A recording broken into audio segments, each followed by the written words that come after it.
إن الحمد لله نحمده ونستعينه ونستغفره ونعوذ بالله من شرور أنفسنا ومن سيئات أعمالنا، إنه من يهده الله فلا مضل له ومن يضلل فلا هادي له، وأشهد أن لا إله إلا الله وحده لا شريك له، وأشهد أن محمدا عبده ورسوله صلى الله عليه وعلى آله وصحبه أجمعين.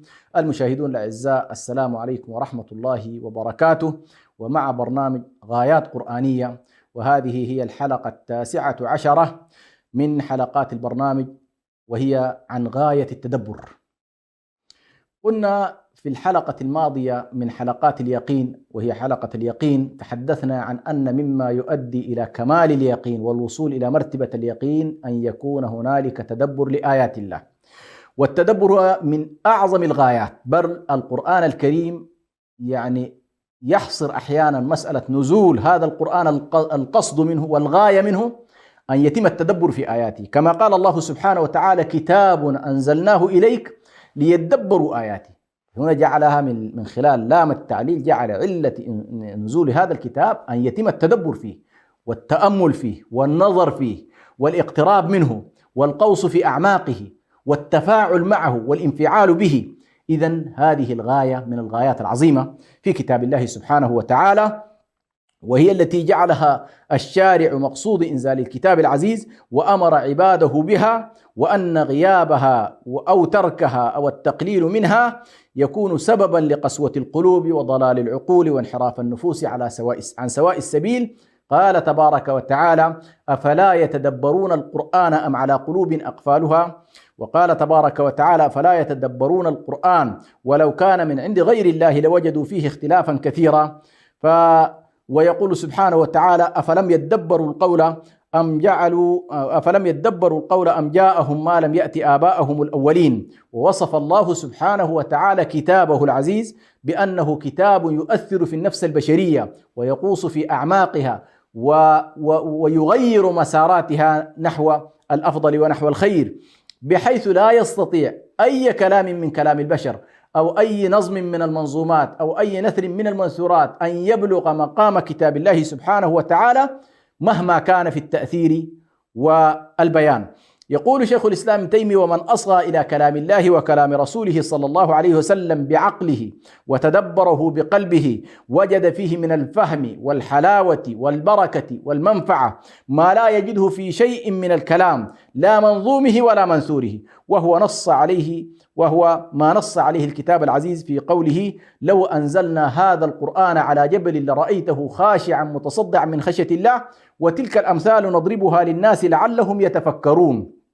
إذن القرآن كتاب مؤثر وتقشعر منه القلوب والأبدان، كما جاء في قوله: الله نزل أحسن الحديث كتابا متشابها مثانية تقشعر منه جلود الذين يخشون ربهم ثم تلين جلودهم وقلوبهم إلى ذكر الله، ذلك هدى الله يهدي به من يشاء ومن يضلل الله فما له من هاد. وقال تبارك وتعالى: وإذا ما أنزلت سورة فمنهم من يقول أيكم زادته هذه إيمانا، فأما الذين آمنوا فزادتهم إيمانا وهم يستبشرون. ولكن بالرغم من أن هذه المسألة قطعية عندنا إيمانيا، ندرك بأن هذا القرآن له من التأثير ما الله به عليم. ولكن في حياتنا هل كل الناس فعلا تستشعر هذا الشعور؟ يعني هل فعلا والله هذا الكتاب يتنزل علينا؟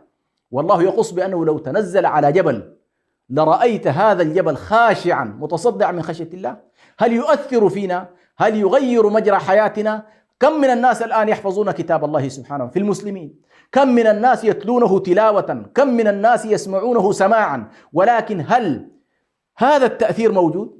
كل واحد فينا يكاد يدرك تماما بأنه والله هو يؤثر في القليل منا. كثير من الناس يسمعه من هنا ويخرج منه. أين الخلل؟ أين المشكلة؟ أين تكمن الإشكال؟ هل والله نستطيع أن نقول نحن أهل الإسلام وأهل الدين نقول والله الخلل في كتاب الله؟ مستحيل، وإلا لكفرنا. لو قلنا والله بأن القرآن لا يؤثر لكفرنا. يبقى هنالك في أي عملية اتصال هنالك 3 عوامل. العامل الأول هو موضوع المؤثر نفسه، فالمؤثر هنا هو القرآن. والموضوع الثاني هو المتأثر، والموضوع الثالث هو الموصل. عندنا إذن مؤثر هو القرآن، وهو على ما هو عليه. القرآن الكريم على تأثيره وهو الذي صنع أصحاب رسول الله صلى الله عليه وسلم، وصنع منهم قادة، وأقام حضارة، وقامت لنا أمة كانت تحكم العالم. إذن القرآن من حيث تأثيره قائم وموجود إلى قيام الساعة، وجعله الله كتابا خاتما ومرتبط بالحق جل جلاله، وتأثيره ينبع من كونه كلام الله سبحانه وتعالى. أي شيء من غير كلام الله عز وجل ووحيه لا يكون حياة للناس. ولذلك الله سبحانه وتعالى حتى لرسوله عليه الصلاة والسلام يقول له: ما كنت تدري ما الكتاب ولا الإيمان. يعني قبل أن ينزل إليك هذا الوحي ما كنت تدري ما الكتاب ولا الإيمان، ولكن جعلناه نورا نهدي به من نشاء. إذن الكتاب من حيث هو مؤثر تأثيره قائم، حقيقة موجودة ملموسة لمن عاشها. يبقى هنالك أمرين في وسيلة الاتصال، وهو المتأثر، والمتأثر هو القلب، لأن هذا القرآن يبدأ تأثيره من القلب والعقل. عندما لا يكون القلب مهيئا، أو تكون عملية الموصل، وهو هنا طبعا التلاوة والسماع والقراءة، لم تكن بالشكل المطلوب، هنا تحصل عملية الخلل. ولذلك نحن الآن لا نتناول في أن والله القرآن مؤثر أو ما مؤثر. هذه قضية بالنسبة لنا قضية إيمانية وعلمية، وفي نفس الوقت معروفة عندنا أن القرآن نلاحظ كيف يعمل في الأتقياء، كيف أنه والله في صلاة في مسجد واحد يتلو الإمام آية، أحد الناس يبكي والآخر لا تحركه. لماذا هذا التفاعل؟ لأن هذا استقباله يختلف عن استقبال الشخص الآخر. إذن الموصل هو القراءة والتدبر. ولما كان الأول خارج نطاق الخلل اللي هو المؤثر، والمشكلة تبقى في الموصل وتبقى في المتأثر، هنا محل الإشكال، وعلينا أن نبحث ذلك. غياب القلب الحاضر المنيب وغياب التدبر العميق هما ما ورد في قوله تبارك وتعالى: إن في ذلك لذكرى لمن كان له قلب أو ألقى السمع وهو شهيد. إذن كيف تستقبل بشكل صحيح، وكيف يكون القلب مهيأ للاستفادة من كلام الله تبارك. طيب، ما هو التدبر حتى نستطيع أن نقول والله نحن نريد أن نتدبر كلام الله سبحانه وتعالى؟ التدبر هو ما نريد الحديث عنه هنا حتى نستطيع إن شاء الله أن نستفيد الفائدة المطلوبة من كلام الله سبحانه وتعالى وكلام رسوله صلى الله عليه وسلم. قال الميداني عليه رحمة الله، وهو حبنك الميداني، يقول: التدبر هو التفكر الشامل الواصل إلى أواخر دلالات الكلم ومراميه البعيدة. هنا لاحظوا التدبر يذهب بعيدا إلى مآلات وأواخر ما يمكن أن ترمي إليه الكلمات. لماذا؟ لأنك تتعامل مع كلام الله الذي هو علام الغيوب، والله عز وجل يغذف بالغيب، يعني كأنما يرمي إليك الأمر بعيدا لتنظر بكتابه ما لم يكن بمقدورك بالمشاهدة العينية أن تراه، لكن تراه من خلال الحق الذي أنزله صاحب الغيب المطلق، عالم الغيب والشهادة. فعندما يخبرك الله بأمر سيكون أمرا مستقبليا، فإن الرؤية عندك تذهب إلى مدى بعيد، وهذا من فائدة أنه يذهب إلى مدى بعيد أكثر من المدى الذي يمكن أن تشاهده العين المجردة. ولكن نلاحظ بأن موضوع التدبر يصاحبه دائما إشكال، وهو يؤدي إلى التقليل من الارتباط بكلام الله والتقليل من التدبر في معاني القرآن الكريم. هذا الفهم الخاطئ هو بعض الناس يقول لك: والله يا أخي أنا لا أريد أن أدخل في القرآن وفي التدبر، والسبب في ذلك أنه والله لا أريد أن أقول على الله ما لا علم لي به. وطبعا بعض الناس أيضا ما شاء الله خطباء ودعاة وكذا أيضا يجعلون هنالك هيبة كبيرة جدا، لدرجة أن المبالغة في التحذير من القول على الله بلا علم تصل حد أن تحرم الناس من الاستفادة من كلام الله. وبالتالي نحن نريد أن نقول بأن كتاب الله ليس صعبا وليس معقدا وليست فيه طلاسم لا يمكن أن يفهمها، لا، هنالك كما يقول عبد الله ابن عباس، أولا قبل عبد الله ابن عباس يقول الله سبحانه وتعالى: ولقد يسرنا القرآن للذكر فهل من مدكر. الله سبحانه يقول لك هذا الكتاب أنا يسرته للذكر ويسرته للتدبر، وطلبت من كل واحد فيكم أن والله يتدبر كلامي. والتدبر هنا سنلاحظ ما الفرق بينه وبين التفسير، يعني التفسير شيء والتدبر شيء آخر، والمطالب به كل مكلف هو التدبر وليس التفسير، حتى تكون الصورة واضحة. قال ابن هبيرة: ومن مكائد الشيطان تنفيره عباد الله من تدبر القرآن الكريم لعلمه أن الهدى واقع عند التدبر، فيقول هذه مخاطرة حتى يقول الإنسان أنا لا أتكلم في القرآن تورعا، يقول لك يا أخي أنا لا أتكلم في القرآن تورعا. ويقول ابن القيم عليه رحمة الله: من قال إن لكلام الله تأولا لا نفهمه نحن ولا نعلمه وإنما نتلوه متعبدين بألفاظه ففي قلبه منه حرج. يعني ابن القيم مشى بعيد جدا، يقول والله الذي يقول بأن هذا القرآن الكريم فيه تأويله وما يؤول إليه لا نفهمه نحن، وبالتالي نحن مأمورين فقط بأن نتلوه ونتعبد به فقط، ولكن أن نتدبره وندرك معانيه هذه لا نستطيع. يقول هذا في قلبه حرج، والله عز وجل يقول فلا يكن في صدرك حرج منه. لا بد إذن نحن من هنا إن شاء الله من هذه الحلقة نريد أن نقول أيها المسلم الكريم، عليك أن لا تتهيب النظر في كلام الله، التدبر في كلام الله، التفاعل مع، وسأتي إن شاء الله ماذا أعني بالتدبر حتى أيضا لا يختلط عن الناس، بحيث بعض الناس يقول والله وأن تقولوا على الله ما لا تعلمون. لا، نحن لسنا بصدد تفسير، نحن الآن بصدد التدبر، وإن شاء الله سنأتي ما هو المقصود بقولنا نتدبر كلام الله. هنا نلاحظ الصحيح والحق في هذه المسألة موضوع أن القرآن معظمه واضح أو بعضه واضح وبعضه غير واضح. إيش الحقيقة في هذه المسألة؟ لأن حقيقة بعض الناس يريد أن يصور لنا القرآن طلاسم ما يستطيع أن يفهمه أحد. ولذلك أنا صغير مرة استمع إلى واحد من الدعاة جالسين في جلسة، فإذا به يعني يقول والله القرآن لا يفسر، القرآن لا يفسر، أنت فقط أتلو القرآن. فتصور عندما يسمع طفل مثلا أو صبي هذا الكلام يتهيب القرآن ولا يستطيع أن يقدم عليه، والله يقول لك هذه رسالتي أريدك أن تقرأها وتأملها وتدبرها وتفاعل معها. فمن نسمع إلى كلام الله وكلام رسوله أم أن والله إلى الذين يريدون أن يصدوننا عن كلام الله، بحيث والله تظل منظومة العلم والتدبر منظومة محتكرة. القرآن الكريم يريد، لا، هذا المسلم يريد أن يتفاعل مع كلام ربه بطريقة من الطرق. ابن عباس عليه رحمة الله يقول التفسير على 4 أوجه حتى نتصور الموضوع بشكل صحيح. ابن عباس يقول التفسير على 4 أوجه. وجه تعرفه العرب من كلامها، وجه من وجوه التفسير يعرفه كل عربي، أي عربي بمجرد أنه يعرف العربية بشكل متوسط يستطيع أن يفهم ما هو المراد من هذا الكلام.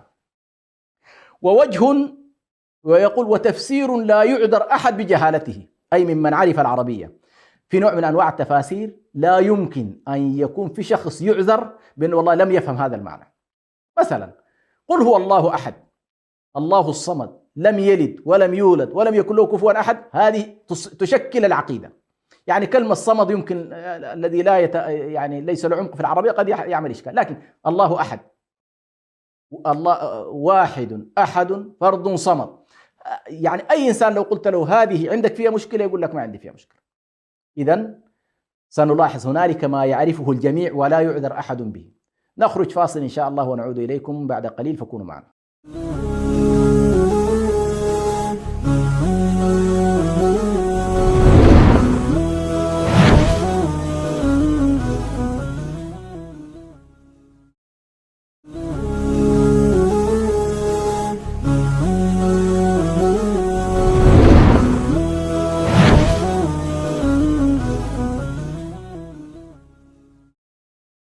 الحمد لله رب العالمين، والصلاة والسلام على رسول الله الأمين وعلى آله وصحبه أجمعين. نواصل إن شاء الله في حلقة التدبر، وكنا نتكلم عن كلام ابن عباس عليه رحمة الله في قوله التفسير على 4 أوجه.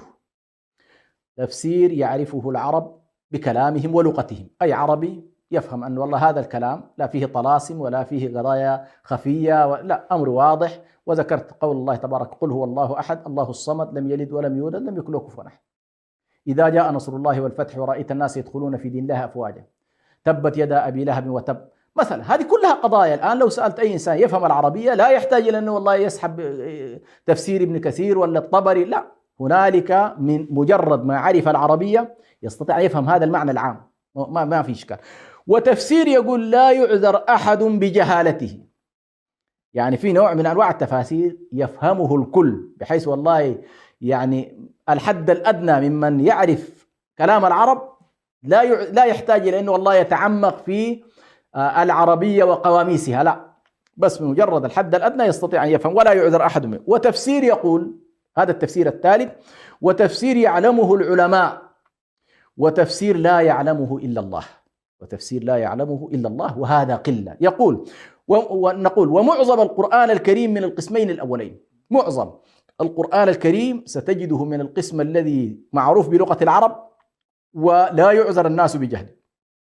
كل الآيات الآن التي تقول والله صلوا، أقيموا الصلاة، آتوا الزكاة، أنفقوا في سبيل الله، آمنوا بالآخرة، هنالك جنة، هنالك نار، إيمان بالملائكة، إيمان بالجن، إيمان أن الله خلق السماوات في كذا والأراضين في كذا، هذه كلها قضايا تعتبر لا تحتاج إلى أنك تأتي بقواميس. وبالتالي ستلاحظ بأن جزء كبير جدا مما أمر الله به أو نهى عنه أو أخبر به فهو واضح للناس. قصص القرآن الكريم لما يقرأ الإنسان مثلا هو يعرف شيء من العربية، يقرأ سورة يوسف يعرف تماما منذ بدايتها إلى نهايتها كيف سارت وإلى أين انتهت، ثم يصل في النهاية لقد كان في قصصهم عبرة. إذن كلام الله سبحانه وتعالى على هذا الشكل، الغالبية فيه ليس مما يخفى على الناس، وبعضه يحتاج إلى أهل التخصص وأهل العلم والتفاصيل الدقيقة على الأقل في العلم، هذه تحتاج إلى علماء. وهنالك أمر بسيط جدا وهو ما لا يعلمه إلا الله، لا يعلم تأويله إلا الله. هذا غالبا هو مثل الأحرف المتقطعة، مثل ما ستؤول إليه الأمور على الحقيقة ليس على سبيل العلم. مثلا حقيقة الجنة وحقيقة النار وطبيعتها، يعني كل ما أخبر الله تبارك وتعالى به وأخبر به رسول الله بالنسبة لنا علم يقيني، ولكن تأويلها على وجه الحقيقة حق اليقين هذا لا يعلمه إلا الله سبحانه وتعالى. كل ما أخبر الله عنه مثلا من ثمار الجنة ومن عذاب النار على الحقيقة لا يعلم حقيقته إلا الله. لذلك قريش لما كفرت بكتاب الله وكفرت برسول الله صلى الله عليه وسلم كانت مشكلتها أنها شغلت نفسها بهذا القسم الذي لا يعلم تأويله إلا الله، هذا القسم. ولكن هنالك آيات محكمات. الله سبحانه وتعالى يقول يعني أنزل إلى رسوله صلى الله عليه وسلم ومنه قال آيات محكمات هن أم الكتاب، يعني هذه الآيات التي تشكل لب الكتاب وعمق الكتاب وأم الكتاب. لماذا أنت تشغل نفسك بالجزء البسيط الذي لا يعلم تأويله إلا الله أو الذي لم يأتي تأويله بعد؟ هنا أيضا واحدة من القضايا التي ربما تشغل بال الكثير. هنالك في كتاب الله، وأنا ذكرت يمكن في أكثر من حلقة، من أن بعض القضايا تتكشف مع الزمن، لا نمتلك نحن حاليا ولا الذين سبقونا الأرضية المعرفية والأدوات التي تؤهلنا للكشف عن بعض آيات الكتاب التي لم نمتلك بعض أدوات معرفتها. يعني في قضايا تكشفت الآن 100-200 سنة مثلا سابقة لم تكن معروفة في السابق. كثير من العلوم، علوم الفلك وعلوم الأجنة، ولذلك الله سبحانه وتعالى لما يقول سنريهم آياتنا في الآفاق وفي أنفسهم حتى يتبين لهم أنه الحق، هذا التكشف هو عبارة عن شيء مستمر مع الإنسان ومع الحالة المعرفية والأرضية المعرفية لكل أمة. فهذا النوع مما لا يعلمه إلا الله، لكن يكشفه للناس شيئا فشيئا. قريش مشكلتها كذبت بما لم تحط بعلمه، يعني كذبت بالشيء الذي لا تدركه. للأسف الشديد بعض المسلمين أيضا هنالك الآن لما تحصل اكتشافات علمية هائلة، بدلا أن يصبر حتى يدرك هل هي حقائق أم هي ظنون، مباشرة يكذب بها. والقرآن الكريم يقول لك لا تكذب من البداية، أنك شيء ما تملك حقيقته، ما عندك أدواته، لا تحاول أن تكذب. ربما يكون حقيقة وأنت تتعامل معه باعتباره وهم، لا. ولما يأتهم تأويله كذبوا بما لم يحيطوا بعلمه، وكذلك ما لم يأتي تأويله بعد. والتأويل نحن قلنا بأن هذا تأويل رؤياي من قبل قد جعلها ربي حقا. تأويل الرؤيا هو تكشفها على أرض الواقع وفي الطبيعة. طيب نأتي إلى موضوع ما الفرق إذن بين التفسير وبين التدبر. التفسير هو عبارة عن كشف المعنى وبيانه وإيضاح ما غمض من الألفاظ والمعاني، وهو فهم ذهني معرفي. التفسير فهم ذهني معرفي. خلي بالك الآن عندما نقول أولا هو عبارة عن حالة علمية، التدبر سنلاحظ بأنه حالة إيمانية. الحالة العلمية هذه في موضوع التفسير هو عبارة عن فهم ذهني معرفي يقوم به أهل الاختصاص وهم به المفسرين. أما التدبر فهو أمر قلبي إيماني ينتج عنه تأمل القارئ للقرآن الكريم ومعرفته لمعانيه فيما ذكرناه، المعرفة العادية. عندما يقول الله سبحانه وتعالى مثلا واعبد ربك حتى يأتيك اليقين، أنت أدركت كلمة اليقين هنا الموت، وأدركت ماذا تعني كلمة أعبد ربك.